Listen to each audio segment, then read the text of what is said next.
Hi, my name is Jennifer, and this is my testimony.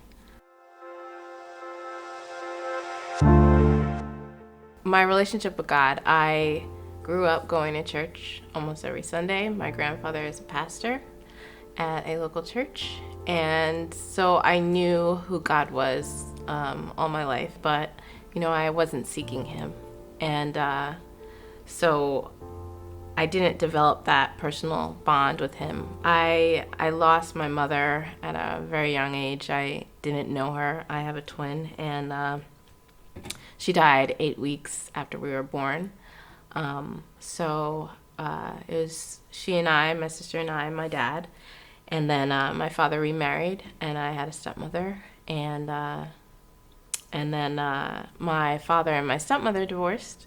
So, she left at a very crucial time in my life, when I was growing into a woman, developing, all that stuff. Even when I was young, I was shy and just like timid around people until I got to know you. And I was anxious, and it started to get worse in middle school and high school. I was able to hide my anxiety and depression until my senior year of high school.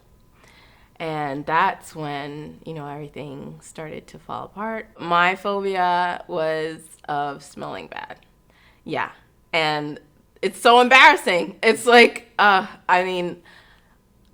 it was really embarrassing because I had a traumatic experience, and I was able to talk to my dad about it, and we got the situation fixed, but I was already scarred from it. So I held on to that trauma, that hurt, and it made me more anxious. It made me more depressed, and I carried that for years. I developed a great fear of what people thought of me, and in Proverbs 29:25, it says, "The fear of man brings a snare."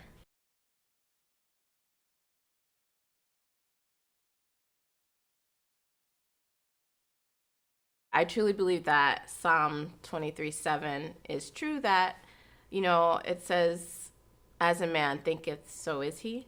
And, we can convince ourselves of anything, and it can manifest. So, if I think I stink, I can work myself up to the point where I do. You sweat everywhere. That's So I developed a fear of sweating. I didn't play sports. I I didn't like it, and I would obsess over it. You know, shower obsessively. I just had these routines, these rituals to keep me in check. I fell into a deep depression. I was always sleeping. That was my escape. I felt attached around people all the time. I think these are also symptoms of post traumatic stress disorder. Um, yeah, I avoided others. I didn't go to class when I was supposed to a lot of the time. I would stay home. In high school, that was the first time I attempted to take my life. And I nothing happened, and I didn't want to kill myself. I just didn't want to go to school, and I didn't want to deal with this anymore. And it irks me to no end when people say, oh, suicide is the easy way out. It's not. If you have a fear and a knowledge of God, it's nothing easy about taking your own life. I got my first job in North Carolina and TV directing. Well, I started as a production assistant, and within 3 months I moved up to a director.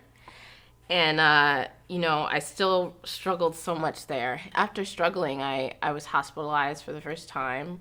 I didn't self-harm, but I thought about it, and I just needed a break. So I went to the hospital for a few days, got out, had a little time off of work, and then I went back. And um, I think it was not too long after that I joined a church, First Baptist of Chakawinity, North Carolina, and I was baptized. And my dad was there. It was just me, him, and the pastor, and it was just like such a blessing. So, I started to work on my relationship with Christ, and just because you give your life to Christ doesn't mean your road is easy, that everything works out for you. No, it's still a struggle. It's a fight every day, and I backslid, doing things I wasn't supposed to, going this way, that way. And ended up moving to Virginia for a second job in TV, where I was seriously alone. I only knew one person. All this stuff was happening in my life. I was still anxious, still depressed. My apartment was burglarized. I was alone down there, and I just felt like I had no one. And I was so broken that I tried to, commit suicide a second time. And this time, I took it a little farther, and thankfully nothing happened. But I remember when I woke up, when I thought that I wouldn't, I was relieved, like a sense of relief was on me. And then I still went to the hospital. I was admitted for the second time into the hospital. I stayed there for a week. And when you're in the hospital, you think, I'm not like these people. When you're really all there for the same purpose, all there for the same thing. And it's just like, it's like a reality check. It's like, all right, Jen, you can't keep doing this. I got a job on a farm, and I learned how to bake. And it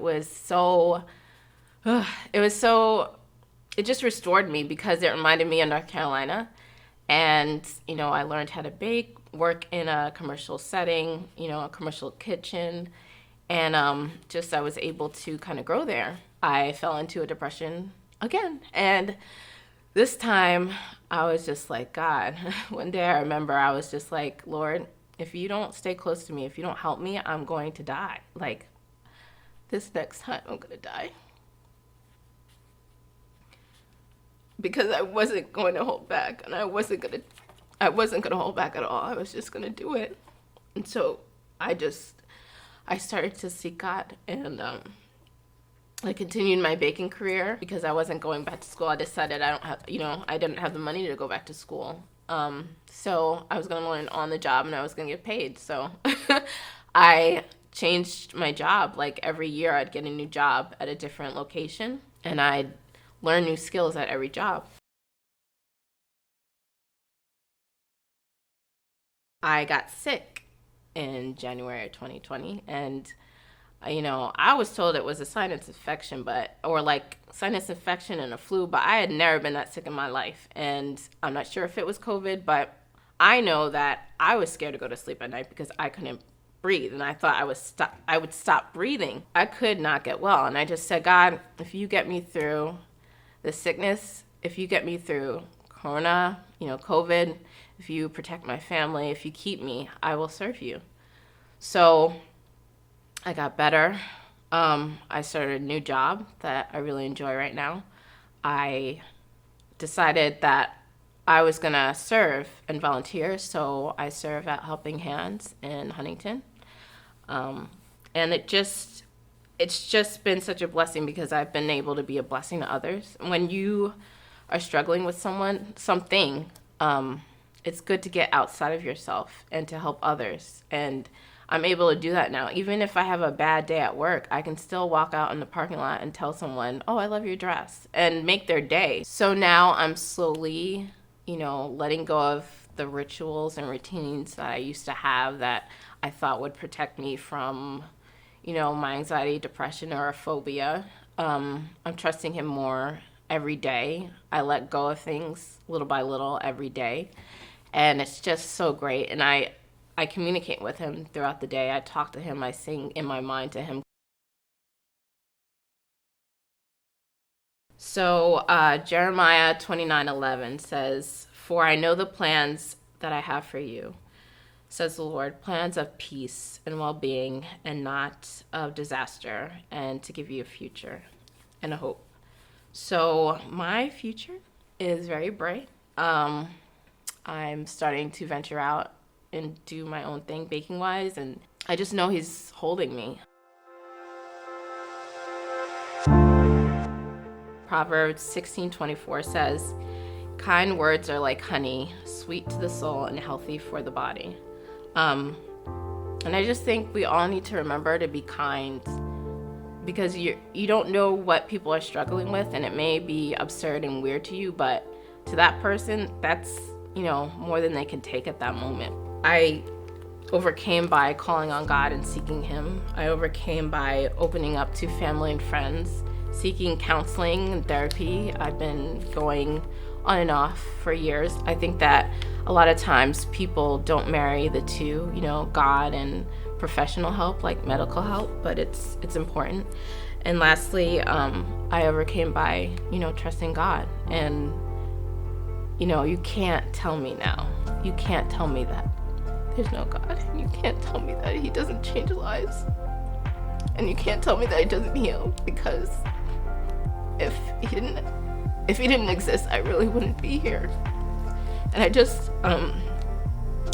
pray that, whoever you are, if you're hurting right now, that you just give God a chance to change your life, because Jesus, He loves you, and He'll really change your life.